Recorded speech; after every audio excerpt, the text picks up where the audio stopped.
To record a Zoom live stream or Zoom video meeting, first of all, we have to download and install a video recording app in our computer. So on your browser, search for OBS Studio, and all you have to need, go to obsproject.com website.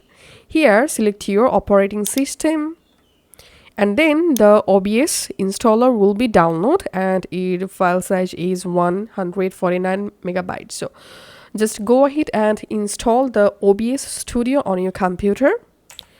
Once you successfully installed OBS, just launch the OBS Studio app on your computer, and then you will see this kind of interface. Now we have to add a new scene first of all. So click on this plus icon and write here a scene name and click on OK.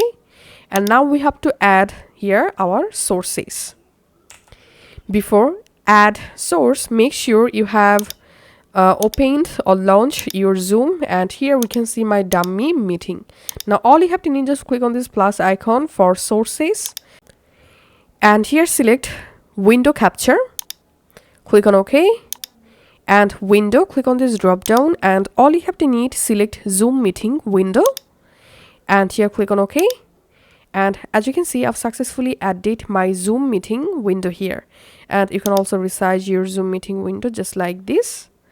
And now all you have to need, if you want to record your Zoom meeting or Zoom video with audio, then we have to add here audio source. So click on this plus icon, and this time you can select input audio capture or audio output capture, and then go ahead and add your audio sources. Now all you have to need in this right hand menu, just click on start recording, and that's it. Now OBS is recording your Zoom meeting, and to stop your recording, click on stop recording, and after that your video record will save to this directory. Let's go to our file explorer and let's go to video, and here we can see the Zoom meeting has been successfully recorded using OBS Studio.